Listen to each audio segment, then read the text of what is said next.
Everybody.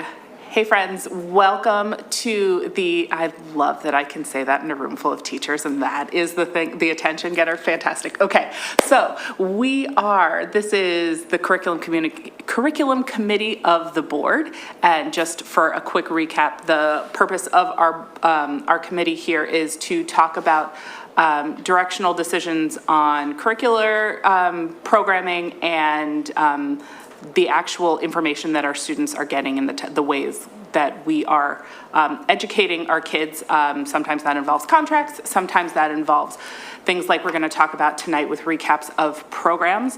I want to quickly say Happy Indigenous Peoples Day to everybody. And we only have one item on our agenda today, and that is a really nice in-depth recap of our summer programming, which is really varied, and we have a lot of great programs, and we're going to take a real deep look at those. And with that said, take it away.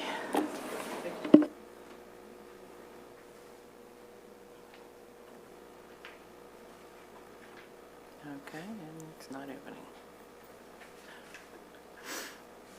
I don't know why that wasn't opening. Here we go. Thanks, Cindy. Sure, welcome. Good evening, Curriculum Committee of the Board. I'm Scott Weinstein. It's my pleasure to share the one agenda item, which is presenting our 2025 summer programs. So as the school year ends in June, there's a sense of excitement of completing something really special, but our school district is not closed down at that point. There are some robust summer programs that we're going to present to you this evening. And visiting those programs, it's exciting to see that throughout the summer, when we think about a break from learning, and some people celebrate that, it's nice to visit these programs with our teachers working with students and seeing people excited about learning through the summer. So we'll present what those programs are. Before I do that, you're going to hear from multiple people tonight besides me. I will turn it over to Sean Bernanowitz next, who's going to speak about one of the programs that he leads called SPIES. He's our current principal of Penguin Elementary School. You will hear from Lauren Marcuson, the summer school principal, current assistant principal at Harrington High School, and some of our curriculum supervisors, Dr. Dory Martin-Patone, who you'll hear supporting multiple programs, as well as KD Davenport and Robert Schwartz. So thank you all for joining us tonight and partnering with me on this program. You'll hear from all of us, and afterwards we'll hang out a little bit, and if you have any questions about what we presented, we'll be here for you. So summer programs serve multiple purposes. It's to engage students in learning, enrich the learning, strengthen foundations for success, and support learners throughout the summer. There are four major functions for our summer programming. Throughout the slide, you'll see these colors at the top showing which program we talk about and what the main function of it is. And the four big categories that we label them are academic enrichment, remediation, accelerated learning opportunities, and support for transition. We track our programs each year, and here are the amount of students that participated in the different programs. So if you look at that long list of programs, our plan tonight is to present them one at a time to you, to share what each one, the purpose of each one is, and how we think it went this summer, and the number of students that participated. Overall, 2,150 students were part of learning that happened over the summer. And in comparison, here's the recent years of students that participated in summer programming. And we go back as far as 2013 to this year, which marks one of the higher years we've had in summer participation. And the first program I'm going to talk about is the one that is guaranteed that we have to offer every year. The rest of our programs are programs that we offer as a district. This one we have to offer, which is extended school year. We also commonly refer to that as ESY. And these are services for special education and related services provided to students with disabilities per IDEA, which is federal education law. Some cases, interruptions in the school schedule, such as summer break, may result in some students with disabilities losing basic skill levels and taking much longer time to regain those skills than their peers without disabilities once school is back in session. So that's the main purpose of ESY, is to maintain learning throughout the summer. Not all students with IEPs qualify annually for ESY services, and it is an annual qualification for students. This year, 396 students participated, K to 12, and they were located in 2 different areas. For our secondary students, it was located at Lower Merion High School, and our elementary students' primary base was Penn Valley Elementary School. And this year, some of the locations changed from previous years from different work that happens at buildings sometimes necessitates where our programs can be housed. So the main programming this year was Lower Merion High School served mainly our secondary students throughout the summer in multiple programs that you'll see this evening, and Penn Valley primarily served our elementary students. One of the programs serviced at Lower Merion High School is called the YES Academy, which is Youth Experience Success. And in 2025, the theme was sports, hobbies, and healthy living. And last year, the theme was CSI, crime scene investigation, so there's a hook to get students interested in learning. And the profile of students that qualifies for the YES Academy is our program leader emails all of the counselors at middle schools, and they're looking for students that need extra support in the summer in learning. And oftentimes that's people that aren't proficient in the PSSAs qualify, or people that were just proficient that we think a summer boost would be helpful to them. They're the people that we offer it to. It is not mandatory. And some of those programs you'll see there are Math in Motion. So again, these are engaging ways to engage with some of our curriculum. Science of Strength, where they dove into body systems, STEM in action.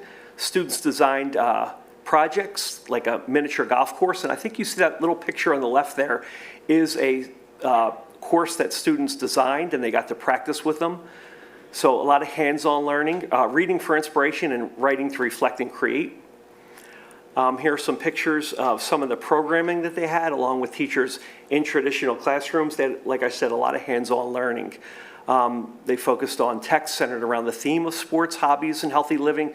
Students explored a variety of nonfiction material that encouraged them to think critically about how healthy habits, personal interests, and physical activity shape our daily lives. And in each lesson, students practice essential reading strategies. So with that hook, they also were making thoughtful annotations while reading, answering Common Core aligned comprehensive questions, and responded to open-ended prompts. And lastly, each week featured interactive lessons. There were 4 speakers that they engaged with, some of these on a trip when they went to St. Joe's University. So Sam Karanji, a former college graduate and college athlete at Villanova University, related to someone in our district. Brandon Shippen, a former NFL wide receiver. Kenny Williams, who is a certified trainer and works with athletes of all ages. And Susan Morin, who I remember watching. She's the all-time leading scorer at St. Joe's University and the current coach. So our students went to St. Joe's and engaged with current athletes, and we're really engaged in seeing possibilities of how this learning that they're connecting to real-world opportunities in a themed area that interests most of our students. So that's the YES Academy. I'm now going to turn it over to SPIES, which is one of our more popular and most populated summer programs. And the leader of SPIES, I'm going to turn it over to Mr. Sean Bernatowicz.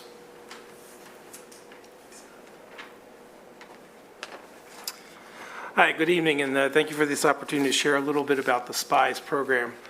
So the SPIES program has been a long-established program in Lower Merion School District, acting as a bridge between the end of the school year and the upcoming year. We run a 6-week program in which students are immersed in a literacy-rich environment. Keeping them in a structured school mode really helps children who benefit from that structure. Within our typical day, it looks much like the school day throughout the course of the year. Students are engaged in reading, writing. For mathematics, we have math specialists who use a program called Do the Math, which is a summer supplemental program that we use in order to keep their math skills sharp as well. Additionally, we'll have access to laptops, and the kids get to go to STEM once a week in our cycle. They have, obviously, outdoor opportunities for recess. Penn Valley has a wonderful grounds in terms of space, so lots of places for people to get outside and run around. We have waves of invitations, so we prioritize kids that we want to send the first wave of invitations to. Those children fall into one of a couple of different categories. They're kids that we are currently supporting, that our specialists are currently supporting either in reading or math. We also will have students who are in the achievement team process who are getting additional supports through the school year that would benefit from continuing those supports into the summer. Students who are English language learners but who would not attend the ELD Academy itself are invited to attend. And then all of our students who qualify for free or reduced lunch are also invited to attend. After we send out the invitations for that first round of registrations, we have a deadline at which point we then open it up to anyone who is interested in signing their child up. Additionally, we have our pre-K class, which is a very fun place to be. We go through the Power School registrations to date as of the end of the school year, and we extend invitations to any student who does not have a preschool listed. So we charge those teachers with teaching these kids how to do school, because many of them are 4 years old, they haven't yet turned 5. They will be going into a classroom with anywhere between 16 and 20 other kids come September. So the charge there for our teachers there is really teach them how to do school. So we see some great benefits from the kids who have had that opportunity. It gives them a running start into kindergarten if they've never been in a formal school setting. Like I said before, they're a lot of fun too. Of those students that we invited, 175 participated. This year, 88 had tuition waived, so students who receive free or reduced lunch are eligible to have the tuition fee waived for them, and then 81 students paid in full. Again, we had many activities that mimic the school day. We start with morning meeting, so that teachers will build a sense of community. We have foundational literacy skills. Students in grade 3 and 4 participate in both small group and guided reading instruction, working on different learning activities, accessing and engaging the multiple genres of text. Math specialists, again, provide instruction. The E in SPIES is enjoy your summer. So we do insert some fun into it as well. This year we were fortunate enough to have the Lower Merion drone unit come, a presentation by Detective John Mick. He brought a couple of his drones that he uses in his day-to-day work. We also partnered with Children's Book World in order to have a book fair on site, and every kid was able to take a book home to add to their home library. And then finally, towards the end of the year, we ended our summer with a visit from the Harlem Wizards, which was a big hit for all. So I appreciate having the opportunity to share. I'm going to introduce Dr. Martin Patone, who will share some of the data that was collected during the summer program. So Sean mentioned the literacy program. For K-2, we use the Ready to Rise program. For foundations, it's a 20-day program to either give a fall quick boost or over the summer to learning forward to what skills will they need for the next year ahead. We don't just go back and reinforce the others. In grade 2, we address, that's Ready to Rise first, Ready to Rise grade 2, and then we have foundations level 2 for those that do need to reinforce for mastery. And we have small group instruction lessons to support comprehension of our other learners. So the data that comes with the Ready to Rise program is a pre and post assessment, and it has a word study component, transcription skills, and application of fluency. Those pre-assessment skills before instruction begins were assessed at the beginning of the program, and then due to the quick nature of the program, we just did a pre and post. There is a mid-assessment, but we didn't utilize that assessment. Of those results, students definitely showed growth. And the goal of the program is to sustain or to grow. We don't want any digression. So of those students, 10 out of 16, 62.5% of students achieved over the 80% mastery goal for dictation on the post-test. That's important because that 80% threshold is where we know mastery, and Foundations is a program built on mastery. So that's one of the things that they measure so that it's indicative would you have to go back and reteach it.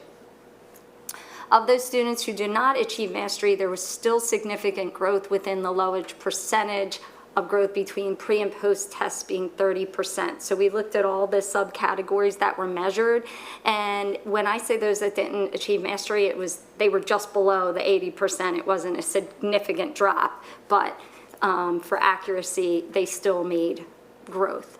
And then for the second graders, in word accuracy, word identification, automaticity, and oral reading fluency, 61% of the students demonstrated mastery, and we're above on the dictation post-test. There's subcategories of that assessment. Of those students who do not achieve mastery, there was evidence of moderate growth. We didn't see as much. So that just indicates for us, those reports are shared for the students that attended SPIES. So we get a head start on what's to come in the programming for the year ahead. In terms of I'm sorry, comprehension. can I just interrupt you one second? So for all of those students, they did not start with mastery at the start of summer school?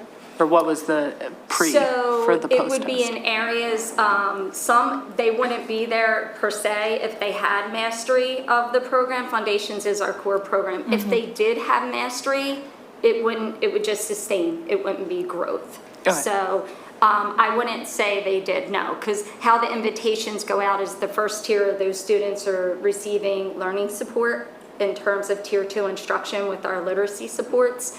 So these were students who would have needed to get to mastery. Thank you, sorry for the interruption. That's okay. So it's on that, and then we can go through the rest of it.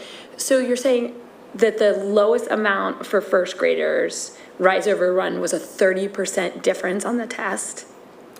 Right, so of the students who did not achieve mastery, there was growth across those subunits, and between the pre and post test being like 30%. And again, these are subcategories of an assessment of those students who took the pre and post test. That, I just want Yeah. to verbally qualify that as a really big change. Because 30%, you're to put it in, that's really, really, really big. Right, and I have to say, I really have to give a shout out to Mr. Bernadowitz and the teachers. They go through training before the SPIES program even begins. Brooke Workman supports those trainings. We send videos of how to perform the assessment, and this is part of what they do during the school year, but they then invest their time in this work. So I really want to give the students worked really hard, but the teachers do a phenomenal job. I'm going to move on if that's okay. In terms of comprehension, again, is broken down into strategic reading behaviors, and we created what would be utilized on a reading record for guided reading, and what are the areas. So within their instructional level, there are different reading behaviors and goals for that level. So within that level, it would be rare in that amount of time a student would jump a Lexile. It's more or less, are they strengthening certain areas of strategic reading behaviors that needed support? So for instance, how it was broken down is thinking about the text, critiquing, analyzing, thinking within the text, searching for and using information, monitoring and self-correcting, solving words, maintaining fluency, summarizing, then thinking beyond the text is inferring, synthesizing, making connections, and predictions.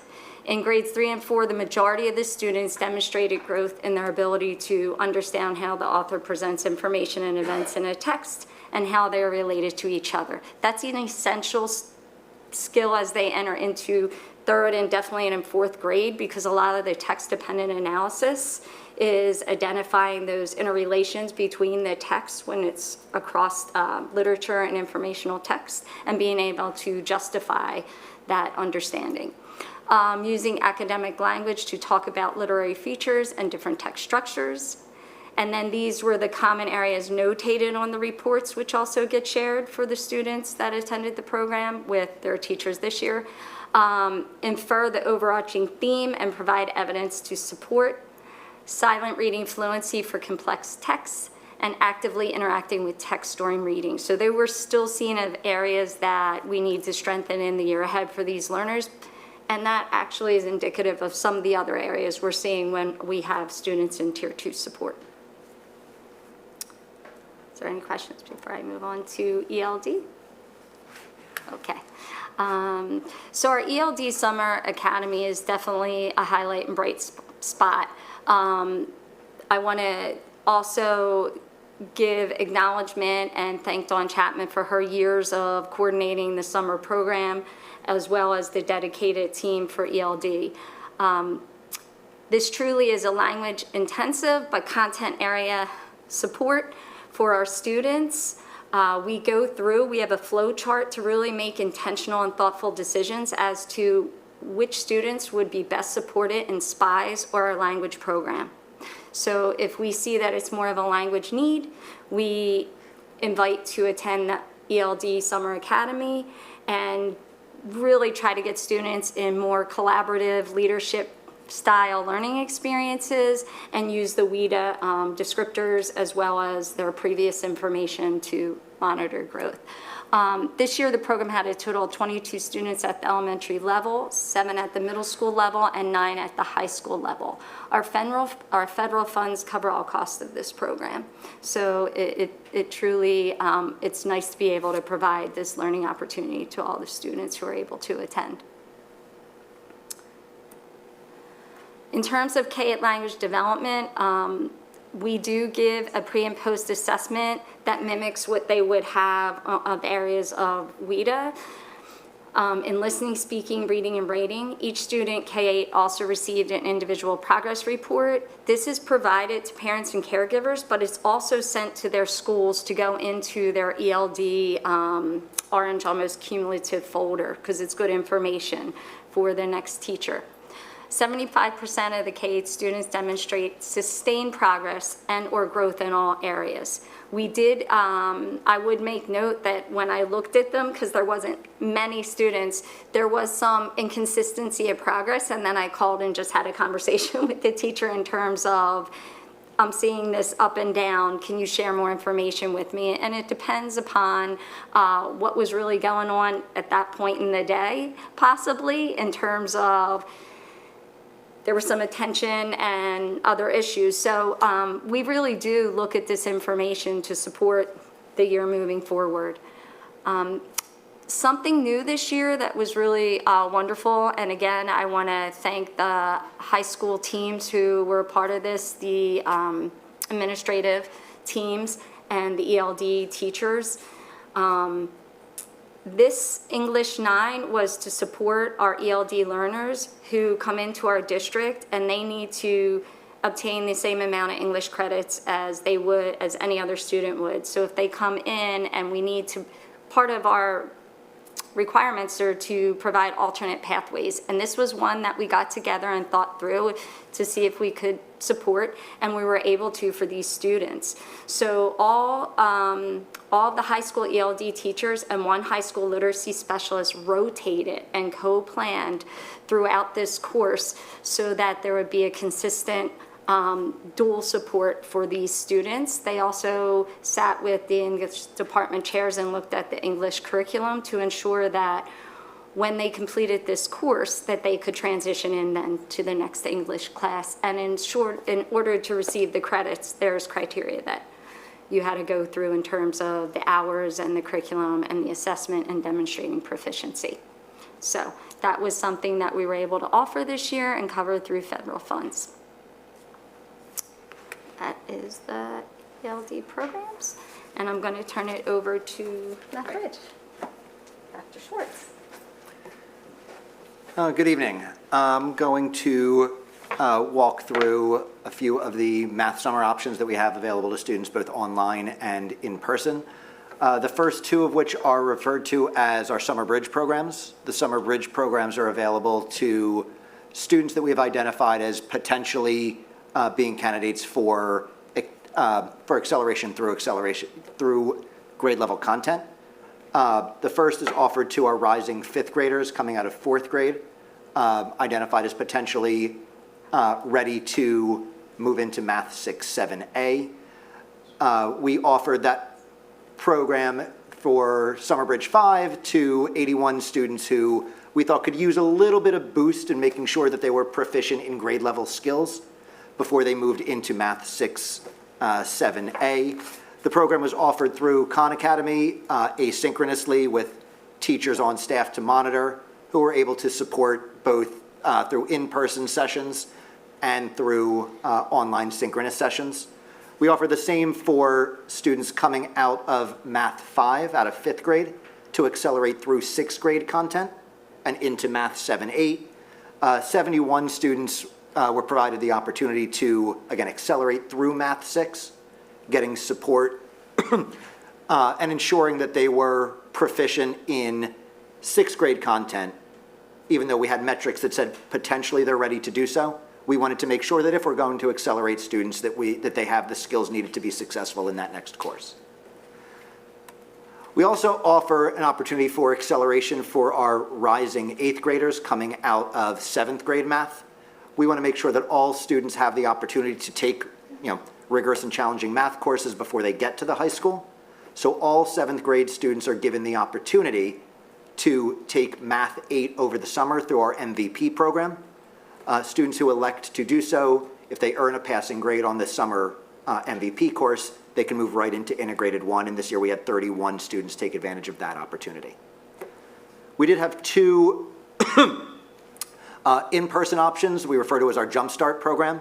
We offer a middle school Jumpstart to rising 6th, 7th, and 8th graders that is more of a review preview program. For about 3 weeks, they come in, make sure that 5th graders are ready for 6th grade content by reviewing some essential 5th grade content, previewing the content they're going to see in grade 6. The same thing for students who are leaving grade 6 into grade 7 and leaving grade 7 into grade 8. We had 22 students take advantage of that opportunity.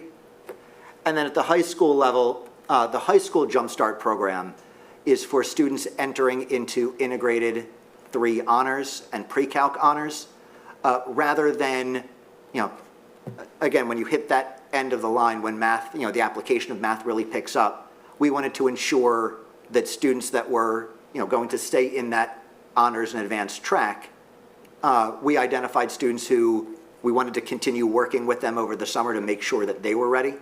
So we had 26 students split into 2 groups of students who were going to continue into Integrated 3 honors or pre-calc honors, to make sure that they stayed fresh with their content, were ready for the content, rather than potentially moving to a different level.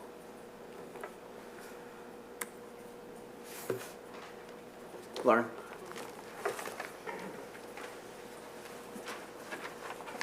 Good evening, Lauren Marcuson, Assistant Principal at Harriton High School. I've been privileged to run the secondary summer school now for LMSD for the past 23 years. This year we had a great summer. I don't like reading slides that people can read, but you can see we had a very robust enrollment of 617 students, of whom 344 were enrolled in our health program. Our health program this year, I think, was the highlight of our summer school, as it was devised and run by LMSD health and PE teachers, moving away. It was still asynchronous and online, but the curriculum our teachers felt could be more robust and more aligned with what kids were experiencing during the school year. So they took it upon themselves to devise a program that they felt was commensurate with the health program during the school year. Additionally, there are some students who were not as successful during the school year and opted to take summer school for that credit recovery. So we did have students in a variety of subjects for that as well. But the lion's share of our students certainly are taking summer school for that advanced credit opportunity, ranging anywhere from U.S. history, chemistry, biology, physics, just to name a few, and then health, by far our most popular. And then, going the wrong way, sorry about that. And then the Bridge program is another program that the district is proud to offer, run by 2 district teachers, to help students, again, become school ready, in the sense like move that shift from middle school to high school. And helping them to become prepared, previewing some of their summer reading, that summer math packet, working together in groups. So it's a great opportunity for them to also have some peer engagement, even though it's a mix of Lower Merion and Harriton students. It gives them the opportunity to get a taste of that global studies curriculum, get a taste of that biology curriculum, and become even more prepared and ready to go. So when they walk in the door, it's kind of like, you may be familiar with Penn State summer program. So kids are on campus a little early, then they get to feel a little more confident going into that school year. And that's what the high school summer bridge program provides for our students. And I keep going the wrong way, so I apologize. And as you can see, they have a variety of metrics that they use, the key being those critical thinking skills that they will utilize right away in those 9th grade classrooms. The two teachers, Kim Clark and Carly Kokas, have an abundance of years of experience, both as teachers in the district and running this program. So they offer that boots on the ground kind of experience for students, telling them, you know, taking them on a tour of the school, even if it's Lower Merion and not Harriton, so that kids become more accustomed to the size and the spaces of high school. The Write-In program is another program that we are proud to offer. It's a creative writing program run by one of the teachers in the school district, and there are a variety of exercises employed by the teacher to engage students in a myriad of genres and opportunities. And you can see that a typical day is similar to an English classroom, where there's a mini lesson, some brainstorming things, some independent writing, some opportunity for peer editing, interaction with their peers, and then the goal, of course, is that independent writing at the creative level. And now there is LMSD by the Sea for KD. I'm going to run.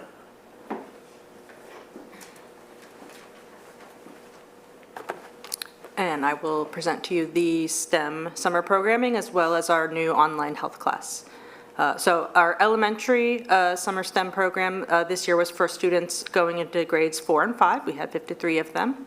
Our theme this year was LMSD by the Sea, and our creative STEM teachers came up with a bunch of interesting activities, including pictured building prosthetics for marine animals, a beach cleanup simulation, some robot-based activities, and we had a special presentation from the Center for Aquatic Sciences. They came in and brought in all sorts of interesting artifacts for kids to look at and to talk about. It was great fun and a lot of great learning. We have a little video created by our teachers and students just to give you a taste of what you missed if you didn't go. Let's see if I can make it work. What was your favorite part of STEM camp?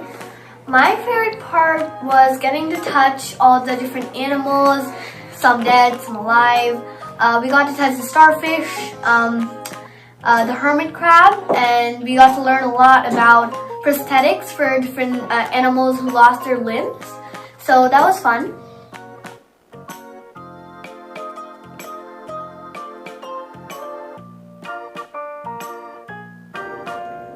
Hello, I am Rowan from Marion School District, from Marion, and I'm in 4. Rowan, what was your favorite part about STEM camp? When I saved the turtle, but I broke some limbs. What did STEM camp make you want to do more of? More STEM and STEAM. Would you like to come back to STEM camp next summer? Yes, Why? because it was really fun and I had some friends in it. Evan, tell me something about STEM camp. I like STEM camp about the beach ball relay race, how we got to do a design and race against other classes. Okay. What else do you think that you wish you did at STEM camp? Or what would you like to do more of? I wish we could do coding and more of like technology. Gotcha. Thank you.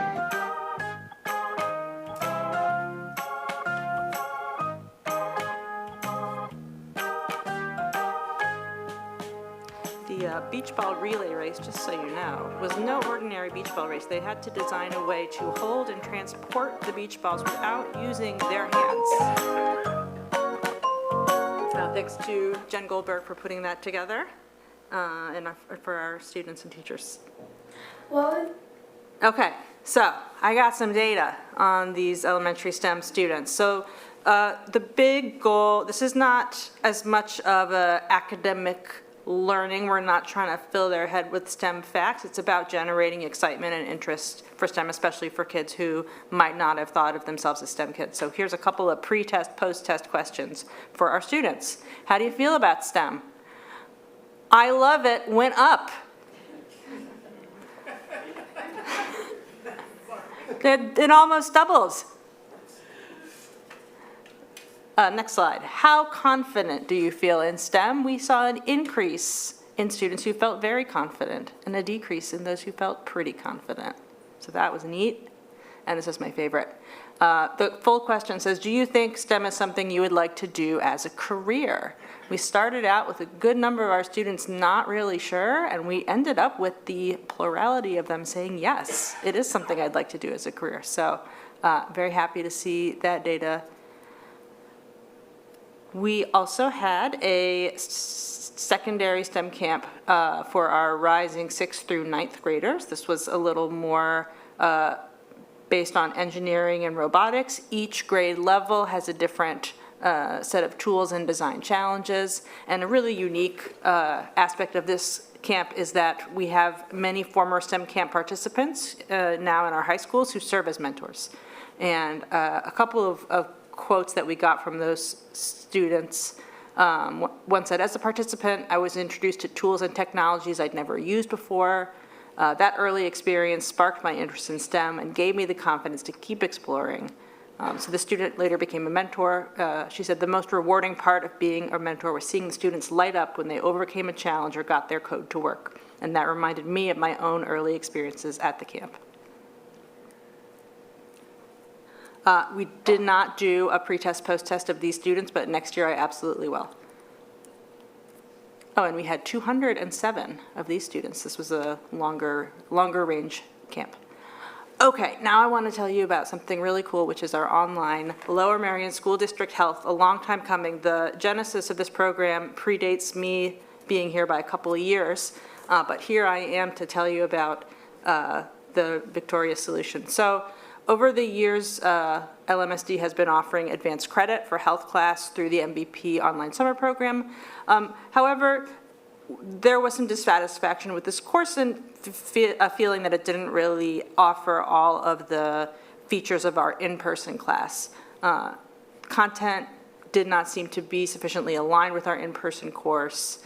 The discussion and the community element that made our in-person health class really special and unique was missing, and some of the emphasis on aspects like consent and healthy relationships we felt could be better represented with content created by our own teachers. So what did we do? We worked with our technology specialist, Laura Huddlemeyer, to create a brand new online learning experience. So when I say brand new, what's brand new about it is the format. The course itself is quite similar to our existing in-person class. What's brand new about it is it now is available online through the summer. So we're using the same textbook, we're using the same general curriculum, but we're having a different way to deliver it to students over the summer.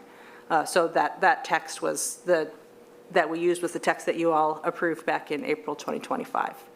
Classes were facilitated by Lower Merion teachers. There were some live sessions as well as asynchronous work. Teachers gave feedback, they graded student work, answered questions by email. There was some self-pacing. Students could complete tasks at their own pace as long as they met specific target dates. Those were to help keep kids, working at a reasonable pace and allow for feedback from the teachers before they moved on to the next unit. Okay, we have our 346 students, mostly rising 10th graders. All enrolled students successfully completed the course. We surveyed them. We got some good grades from them on the ease of navigating the online platform. 3.7 out of 5 for how engaging the course materials were, and that's something we're going to go back and look at this year. We get a redo for next summer. We're going to work to make those assignments even more engaging.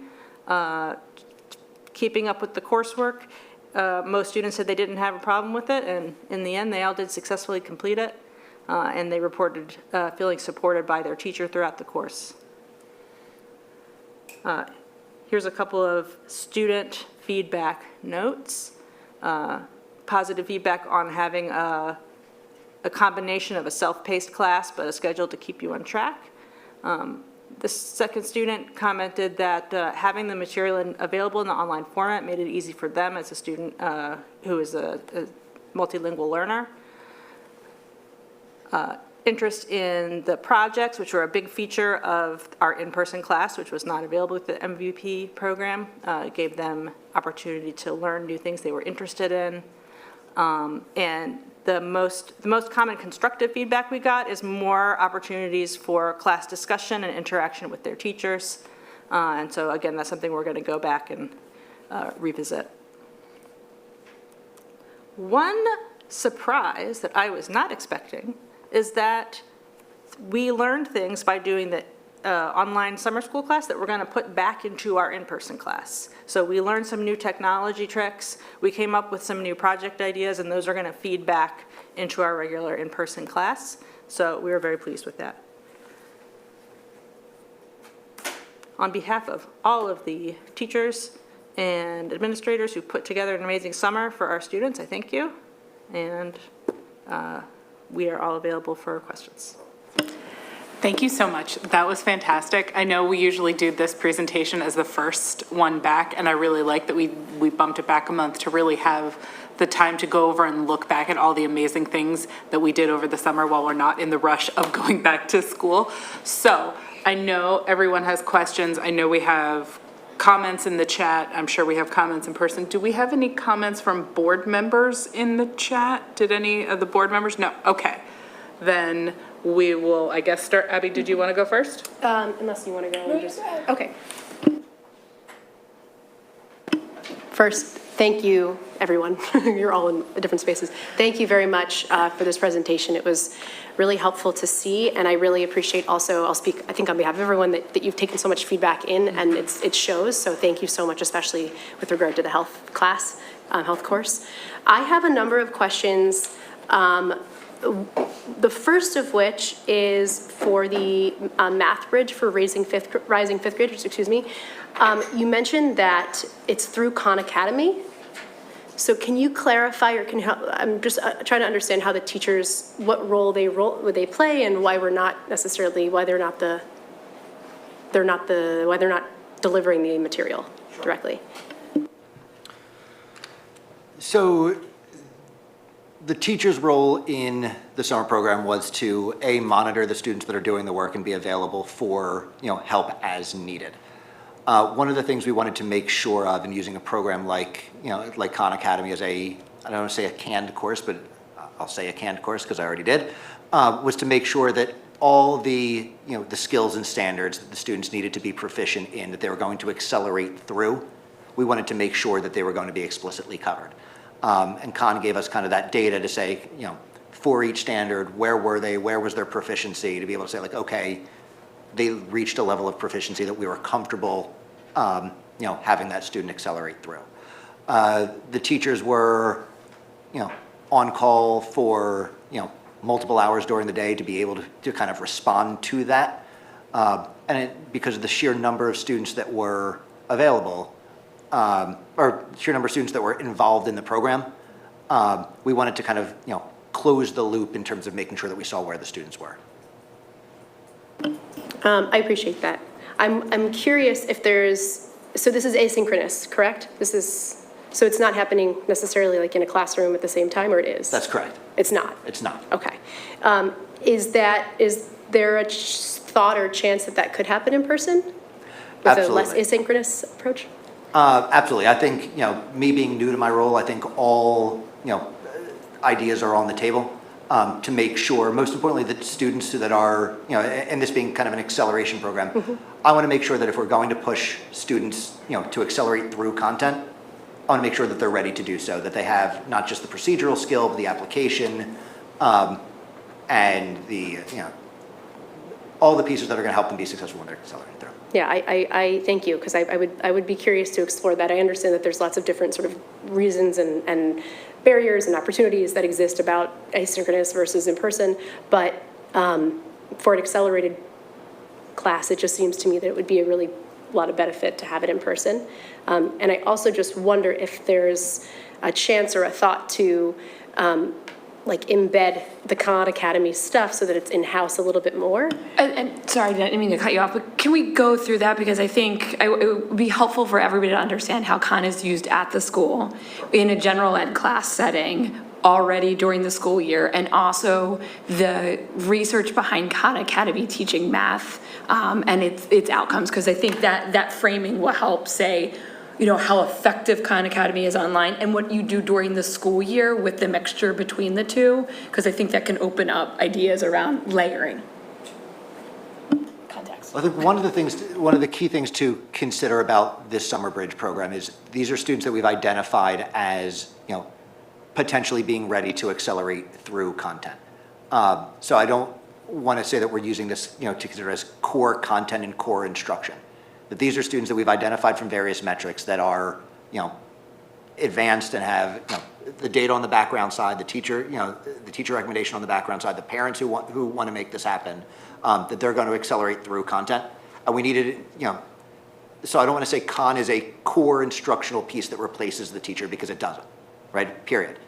But what it does do, and what it allowed students to do over the summer, is to really strengthen and make sure that if we've identified that they're potentially ready to accelerate through content, that they've shown, exceptional skill in their grade level, and they've shown other metrics to meet that point, that we want to make sure, let's just give them a push. Let's make sure the summer doesn't sit. Let's make sure it doesn't, 3 months later, that there's not a bit of a slide. And we just want to make sure that something's in place so that when they're, again, we're talking about accelerating through a full grade level.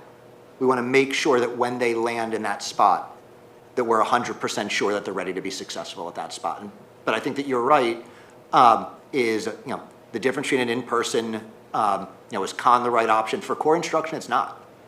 Or it may not be. Let's say that, because I think there's worth, exploring. But it's not meant to replace, core instruction. More questions. Thank you. I have more questions. Sorry.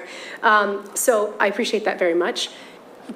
To the enrichment side, the sort of remediation side of things, I'm curious, if a student is not successful, is there a retention? Is there a repeating of the grade that happens in the fall? What happens if a student is not successful?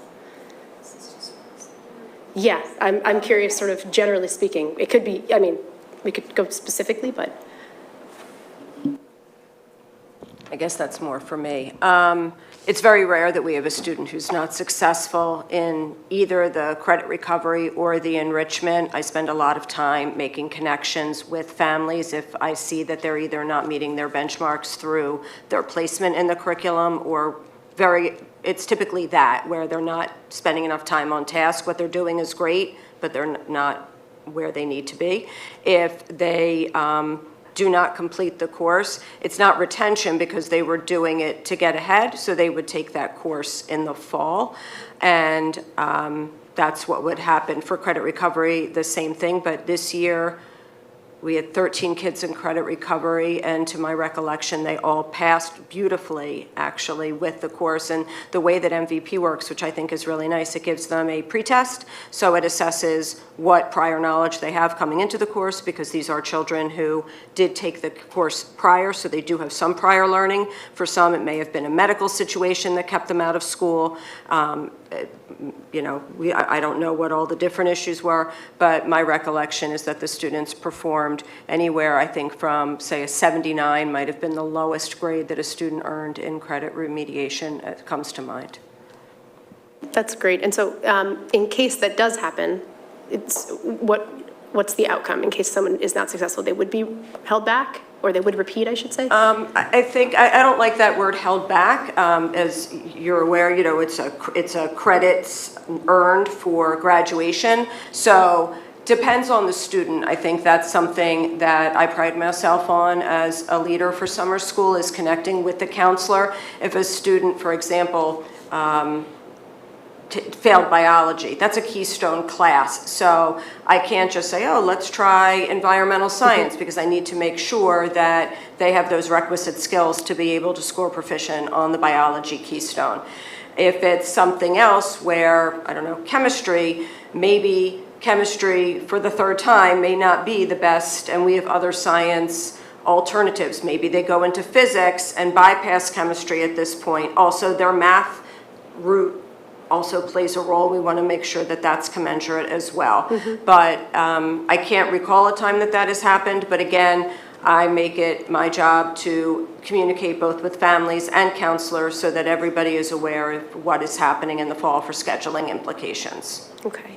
And is MVP, can you clarify what MVP stands for? Montgomery Virtual Program. It's offered through the Montgomery County IU. We've been partnering with them for many years. The instructors that they have on staff for the myriad of courses that we offer are really communicative, both with the families and with me. So if it's a concern about, on the rare occasion, an academic dishonesty kind of situation, or they are reaching out and they are not getting any feedback from a student, nothing. They're just not seeing the student online. They're not getting any information back from the family. They reach out to me to say, hey, can you do some research here? We're a little concerned. We're a week or so in and the student hasn't logged on to the program. So they are great partners with us in this endeavor. Okay. And sorry, all the MVP programs are asynchronous, right? Correct. Go ahead. Yeah, I'm curious to understand. I love the partnership idea, but I'm curious to think about having these classes taught by our own staff. Is that something that's been discussed, or is that something we could explore? Yes, we are talking, KD and I, looking at some science situations moving forward. As you may or may not be aware, we did offer in-person programming prior to COVID. And we had very restrictive attendance policies because the hours that we require through MVP and in person were commensurate with a full year. The students are earning a credit, so it must be commensurate. And once COVID hit and we could learn that through an asynchronous environment, that was preferable for our families. For a variety of reasons. Kids can take the course while hanging out on the Amalfi Coast. Kids can take the class while hanging out at the shore and working a job, right? I can work during the day, come home, and then take the class at night. So for a variety of reasons, students are interested in that asynchronous environment, and we continue to offer the in-person. Well, we did offer the in-person, and we weren't finding that kids were signing up. We couldn't run the courses because we did not have the enrollment. One of the other things, and kudos to our curriculum supervisors, is that they work very closely with MVP to ensure that the content and curriculum that is being offered meshes with what we are doing in LMSD. They have the opportunity, the courses are sent to them, they evaluate the courses, look at what needs to be adjusted or removed, and they work very closely with me and the people at MCIU to make sure that the courses align with LMSD curriculum. That's great. So the content of the courses are reviewed by each, I guess, supervisor or department head. I have one more question about this, and then I'll pause.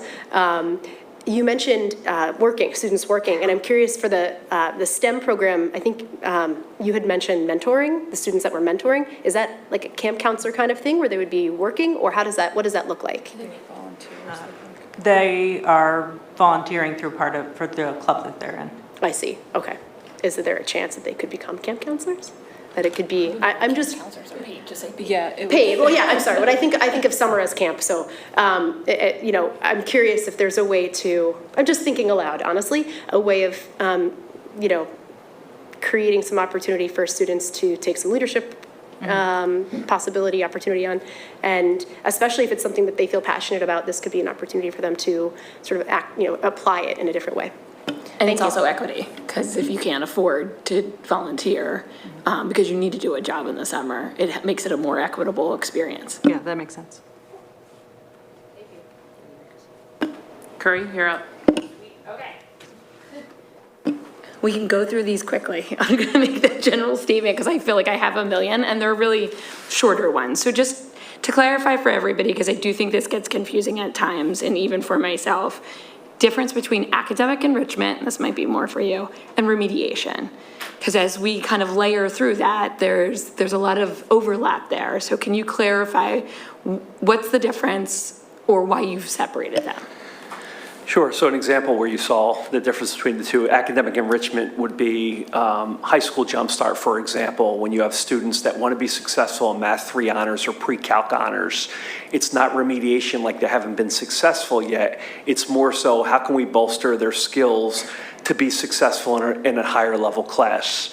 So that would be more academic enrichment. And remediation is usually demonstrated not being proficient in an area and trying to bolster skills in the summer for a level of proficiency. And that would be the main difference.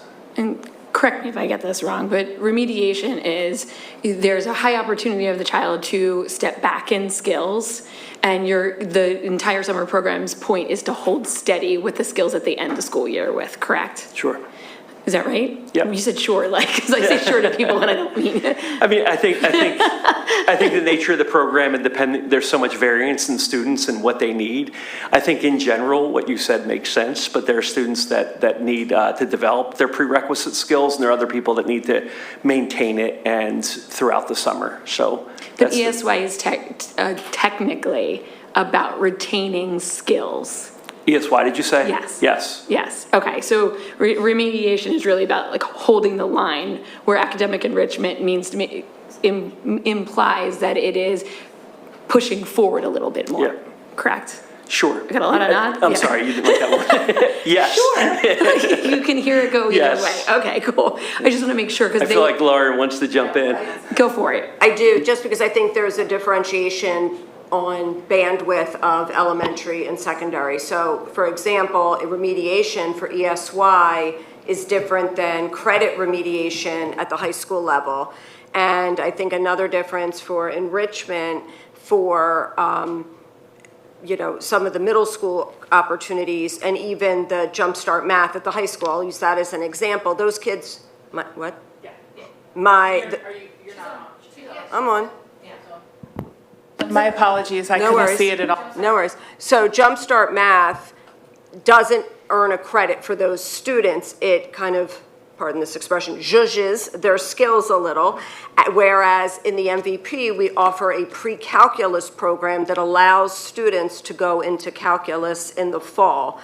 And while that is a full course for which they don't earn credit, it gives them the access to earn credit. So there are some bandwidth differences between some of that terminology. I just wanted to make clear. Thank you. That was really helpful, and I don't mind zhuzh as an actual technical term. So, and it makes sense, holding the line and pushing a little bit more. Not that teachers in a remediation course wouldn't try to push further. It's just that you don't want to slide back. There's a lot of technical jargon, like education word salad that happens sometimes, and you're right, they were used in different contexts within this conversation. So I just wanted to clarify for everybody. Across all of these programs, and I saw it in some and not in others, how are we measuring the impact of the program for the effort that's going in? So we want to do the impact of the program to see, are the kids coming out, or with what the goal was set in? Are we doing the impact of the program, saying this is how much energy we're putting in? Are we getting the right return on investment, or is there something else that we go through? So as we look across all of these, I can see, like, for example, course, having what, 307 kids that entered all finished the health course. Am I getting that number right?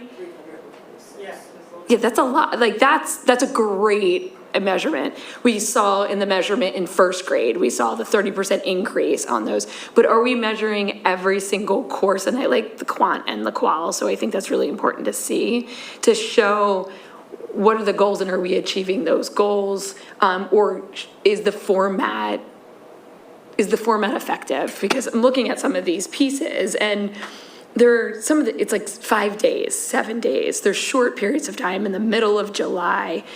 Are there ways to say, how are we measuring each of these things? What's the input that we're putting in them? And then are there alternatives? So when some of them are scoring low in their impact, to think through, maybe we do this differently, or maybe we, this is working really well, maybe we repeat it, possibilities like that. It's kind of a big, broad question, so I'm trying to ask it in a big, broad way, just to see how you go through this as a holistic summer program, as the entire team. Sure. Sorry. And a long one too, sorry.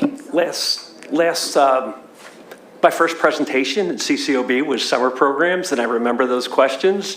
So there was a lot of, and we answered it in a broad way, but I think this year's presentation, I think you saw after a lot of the programs, some of the things that we measured. And I liked KD's, and KD's favorite slide was, I'm interested and want to pursue a career in STEM. And so some of these are about engagement and keeping kids active in the summer and learning. And some of them, like SPIES, where there's targeted work that we need to do for academic skills, they're more like Dr. Martin Patone presented the data in pre and post tests. So, and then you look at something like an ELD, where we know that if students are speaking in the target language more frequently, just the act of doing that is going to be. So each of these programs, I think, had different goals. I hope you saw some of that, and some of them were like the 1 week programs that you spoke about, like a write-in or something like that, or just students that are interested in creative writing and then one targeted approach on. They really enjoy that. So the goal was to be able to just do it and have an opportunity to do that with peers and a teacher. So it was something that we tried to put emphasis on this year based on feedback from last year, and hope you saw some of that.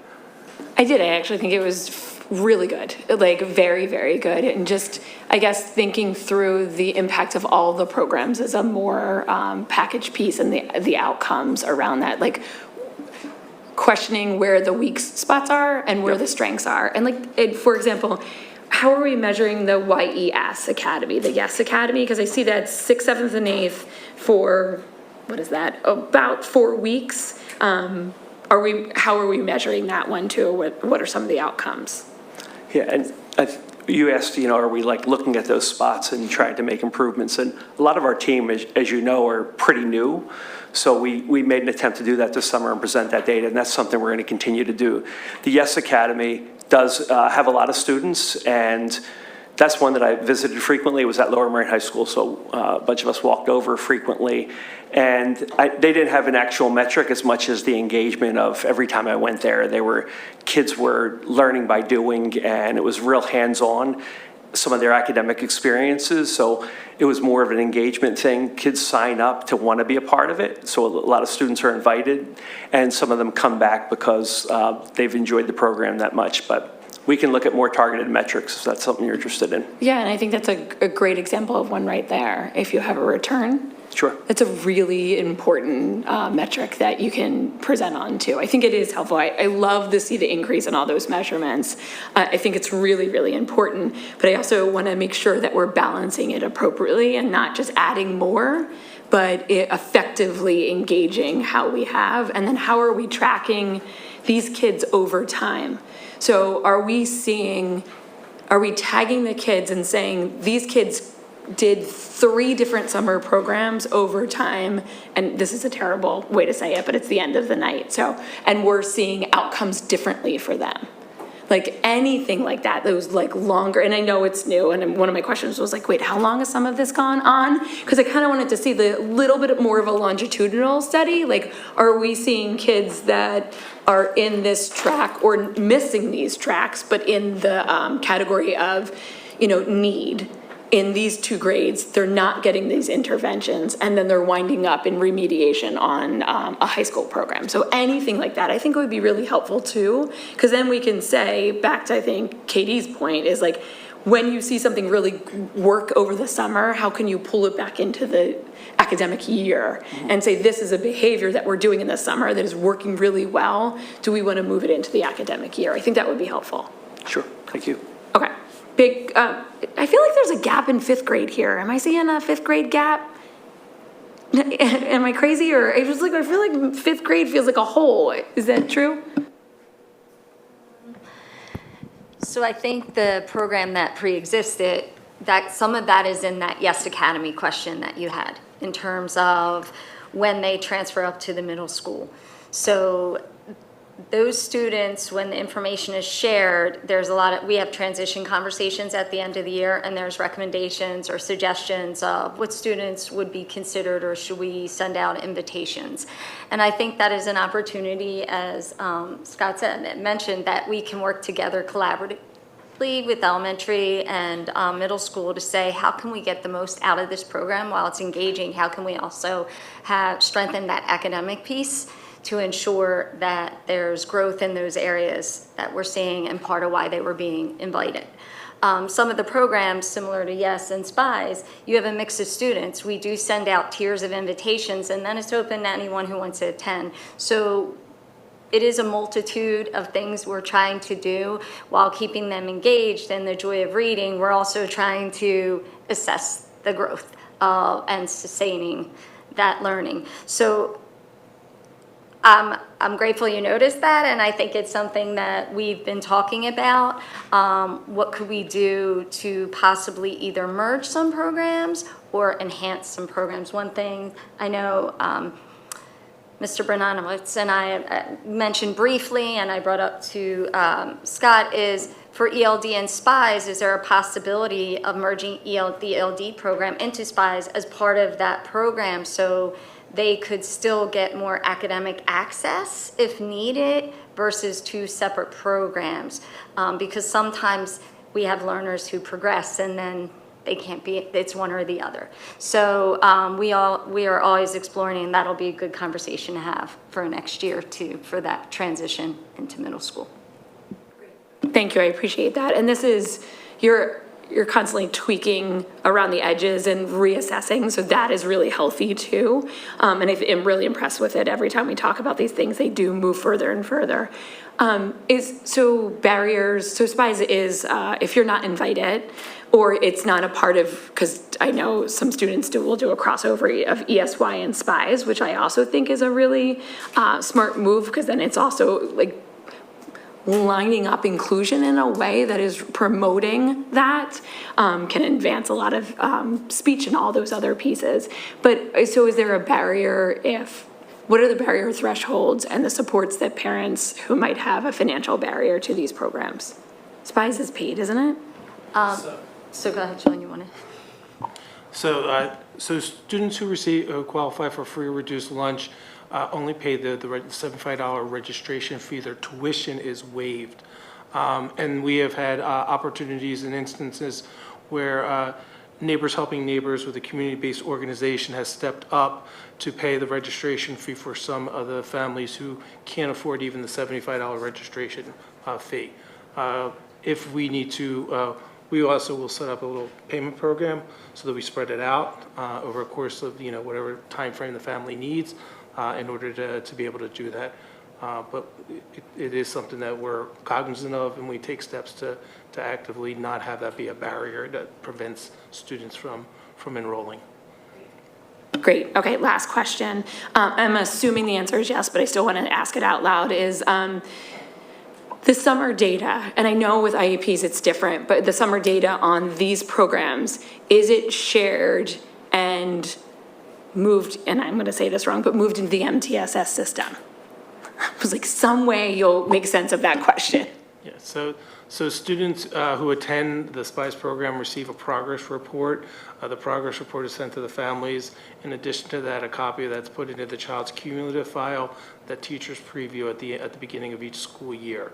So they won't necessarily, MTSS is a very large framework, but it helps to provide an additional data point for kids who participated in the program, as they start the next school year.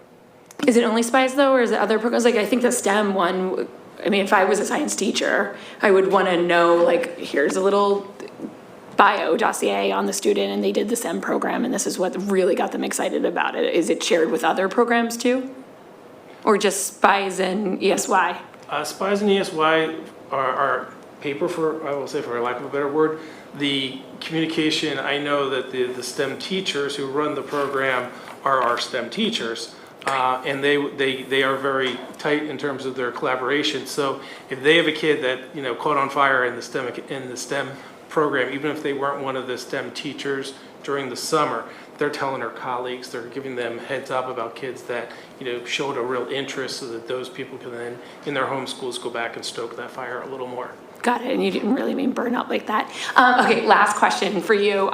Carrie, I'm so sorry. ELD does monitor the progress too. I Great. thought Sean Okay, was good. going to say. I'm sorry, and I did It's- assume that one, I have to be Yeah, honest, but it's good to say it out totally. loud. And Okay. to add on to the SPIES, one of the things, there is a sheet we do talk as the literacy specialists are heavily involved in Great. terms of the analysis, and they follow up to see, those are conversations when we look at historical data and interventions to see, to your point, did we see that progress in that program in that amount of time? So, because it shows some possibilities for nurturing those students in the school year ahead.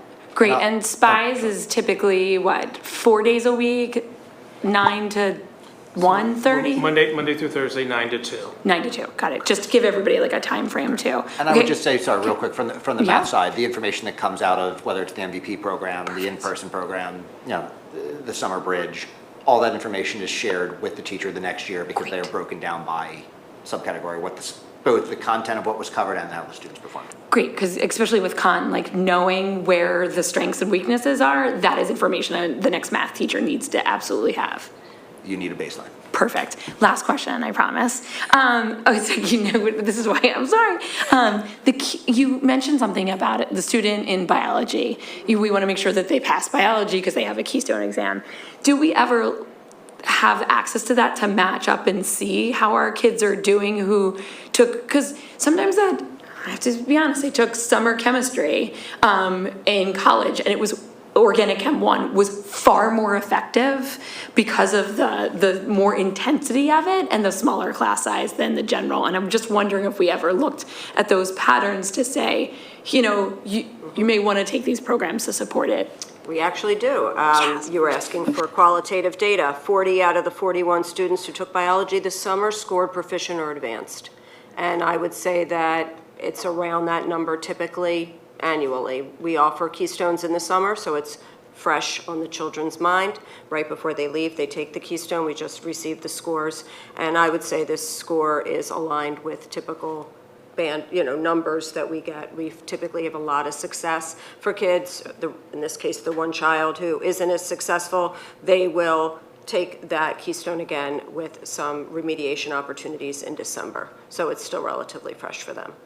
And again, the courses that they were taking to get these movement in the Keystones are online courses that are asynchronous, correct? Got it. Okay, thanks. That's very helpful. Okay, Sarah? Thanks. Thank you all for the presentation.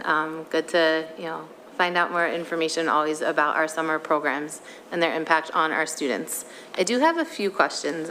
One is a simple numbers question. If you go back to slide 4, where it has all of our enrollment, it lists out summer school enrollment, 617 students, and then separately online health, 346. The 617 Includes the 346. So then Yeah, our 346. total summer school is not 2150, it's 1804. If somebody added the 3, yeah. Okay. Just wanted to clarify on that. Yeah. So we were trending down a little bit actually in our overall enrollment the past few years. The health is commensurate. The health, it said 373 with Eduseer. I think that was from 2024, 2025 being with LMSD. I think our children were a little scared, but not too scared, right? 345, pretty evenly split between Lower Merion and Harriton is a nice robust number, and we're probably going to trend up, I would imagine, next year when these children talk to their friends about their summer experience, and which was very positive. Yeah, just wanted to clarify that the 617 was total, not an additional 346. Okay. Yeah, so then that brings our total down a bit. And then a few other questions. As far as when we plan for number of teachers per program, how we allocate staff, kind of wondering just like, not necessarily the process, but more so the timing of when we do that. I know it was mentioned there were 2 teachers for the Smart Bridge program that only had 6 students registered for it. So just trying to figure out, like, how do we maximize the number of students that are participating, and then also, you know, being fiscally responsible as far as the number of staff members that we are providing for all of these programs? It's a good question, and that's something we have to continue to monitor. The 2 teachers that teach it, created the program, and have taught it annually this year, they had a low enrollment, and it's something we should monitor. Okay. And then another question for the math programs. Some of them are through Khan Academy, some through MVP. Kind of, what's the rationale, some through one, some through a different program? So the MVP program, which is the 7th grade into integrated 1, is a core course. They need to, this was not students that were necessarily recommended and identified as likely to, I say likely, who are not identified as being candidates who are possibly ready. This was a choice that students and their families made to accelerate through. And if that was the case, we wanted to offer a different experience, a more robust, a complete experience, which is what the MVP course is. Okay. And is there potentially an opportunity moving forward, now that we're using Desmos for that middle level math, to do the summer math programs coursework more aligned with Desmos as opposed to an MVP or a Khan Academy?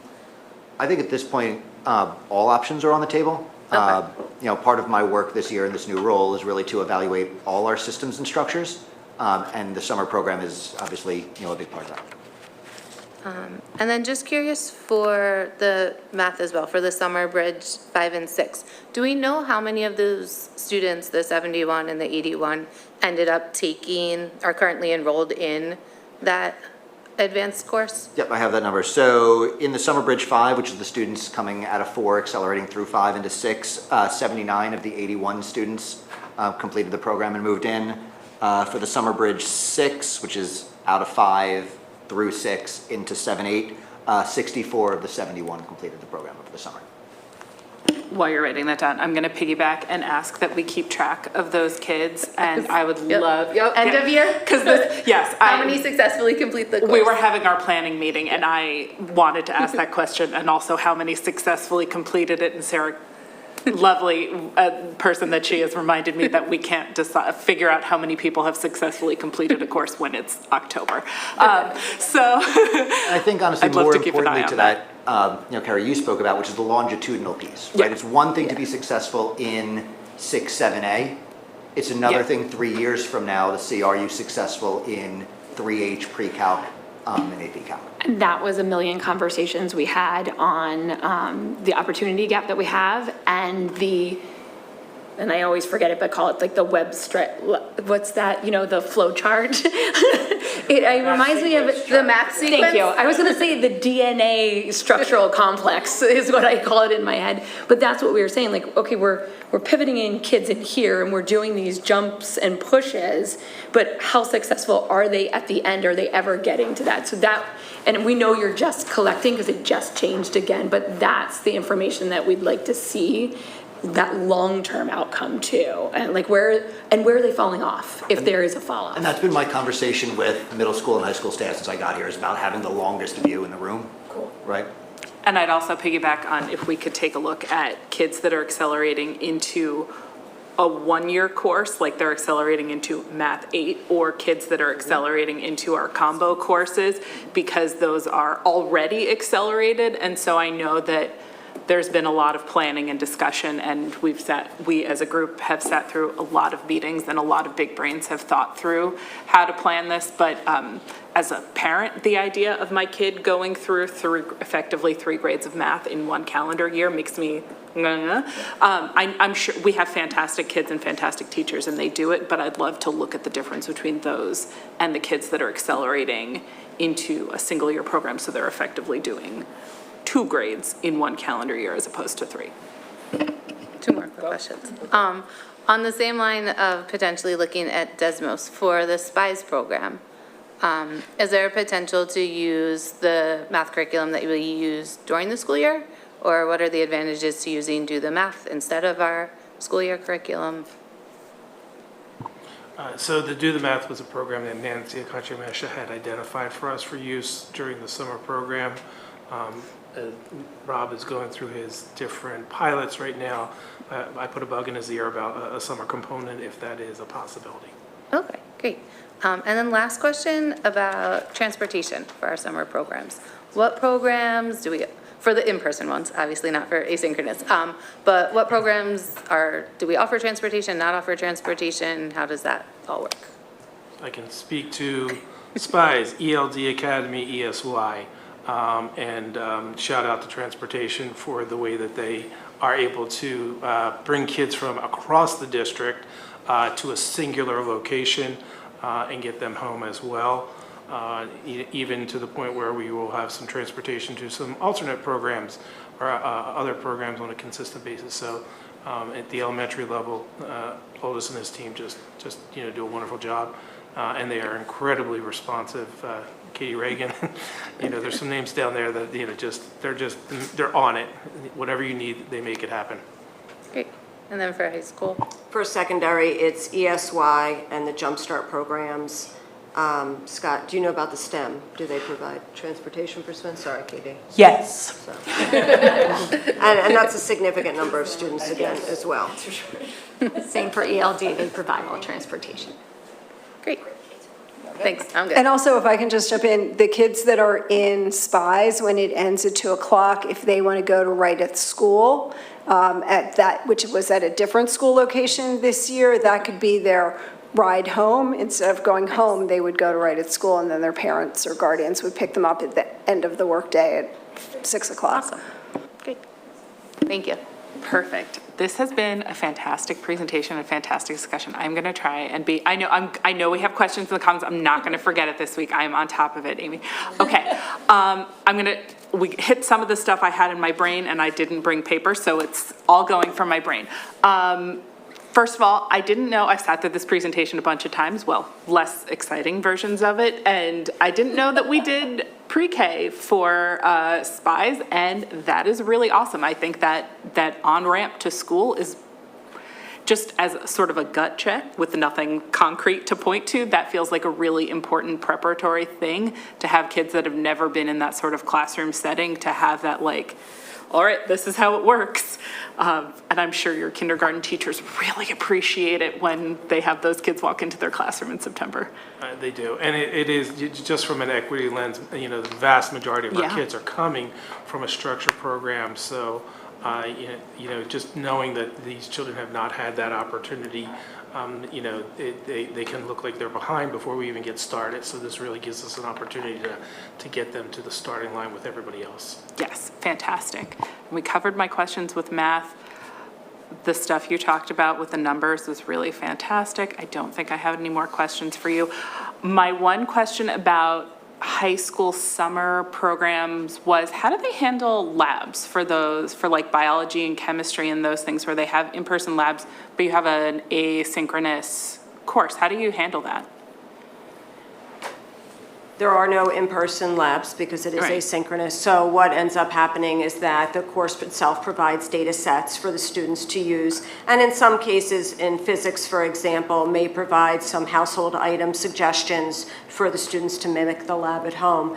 But rather than a full lab experience, there are data sets that are provided that the students are manipulating for hypotheses purposes. So nobody is sitting at home with like doing chemistry in the kitchen for funsies?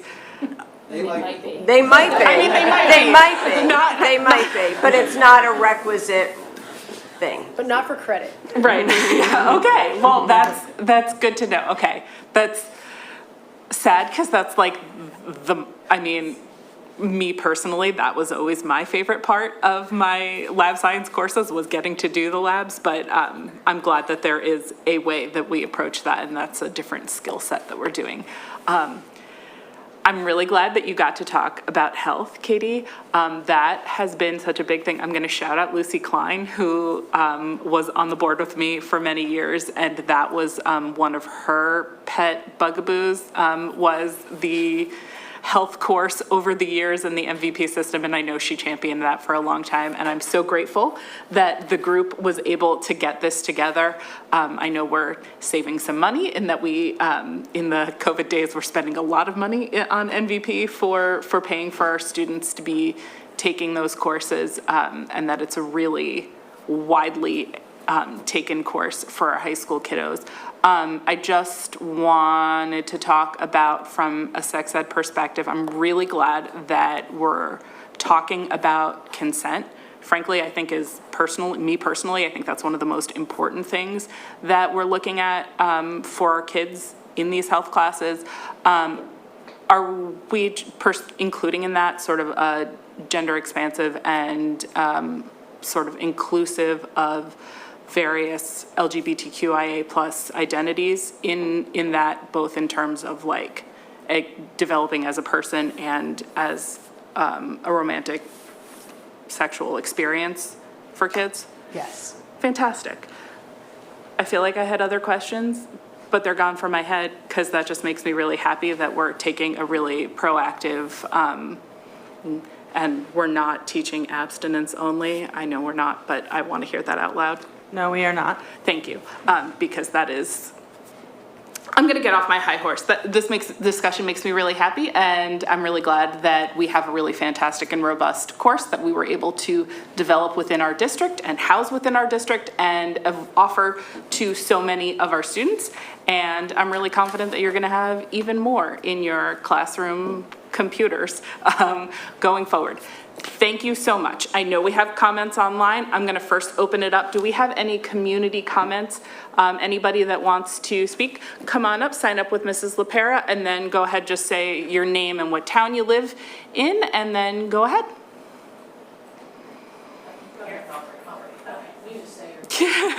Our frequent flyers get the gold star treatment. Can you hear me? Okay. Hi, everybody. Janice Lipsitz, Marion Station.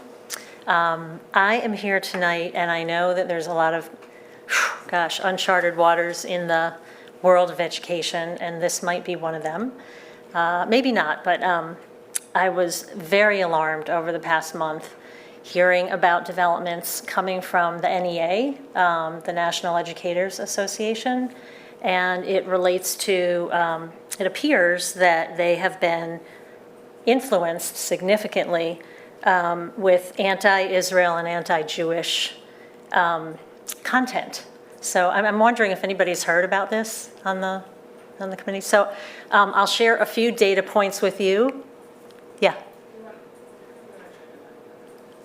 It relates to curriculum. That's why I'm here. I was like, connect. Very much relates to curriculum. So in every committee meeting, the goal is to have community comments based on the agenda and the discussion. So Yes. pull it back to it. That would be great. It's very much related, I promise, to curriculum. Okay.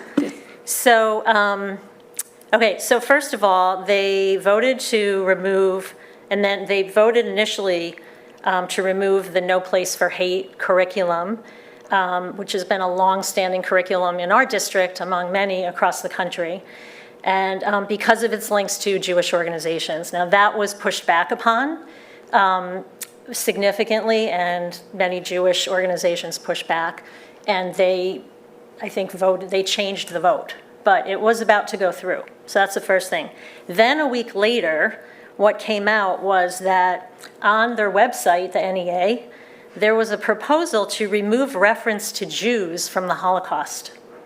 Okay? They were just going to generically say 12 million people were murdered and not speak to Jews, when we all know factually there were 6 million of the 12 were Jews, and there was very deliberate genocidal intent. Okay, so that's the second thing. The thing that came out the past 2 days, I mean, if that wasn't bad enough, is that on Indigenous Peoples Day, an email was sent to 3 million educators linked to Native Land Digital, a site whose map erases Israel. Literally, it says Palestine and in Arabic, and Israel is erased completely on a map. Okay, number one. And the resources glorify terrorism, it denies the Holocaust, spreads conspiracies like Zionists are allied with Nazis. And there were even statements in the materials justifying Hitler's genocidal actions. Okay, this is coming from the NEA. If that doesn't scare you, okay, so I'll just finish. They were distributed under the NEA's name without review or warning and were removed only after public outrage. So my question to you, I'm shaking as I'm reading this data points. It's like so scary. So given the developments, it's critical to understand the impact on our curriculum. Teachers, millions of teachers, have had access to this information. It's been distributed. Now, I understand they did remove some of the information, but there's a lot going on right now. There's some infiltration that is very alarming. So I guess a few questions I have is, how does the NEA's guidance and materials flow into Pennsylvania educators and down into LMEA? How do we know if these teachers are using these materials in classrooms? Of course, that poses a larger question about just bias in general in classrooms, not just about anti-Semitism, right? Anti-whatever. So that's a very big question that I have. And then I just have some suggested recommendations that I'd like to put forth, but I'll stop there because I hear a lot of... Right, no, I understand, and I absolutely understand the concern. A lot of what you're saying is incredibly concerning. I will say that the NEA does not control the curriculum in this, and if people got an email, that's not something that we have any control over what people are getting emails about, but the NEA doesn't direct our curriculum in this district. So, but if a teacher takes a piece of curriculum, piece of teaching material and brings it into the classroom because of their political bias, what are the policies that would prevent that from happening, I guess is my question.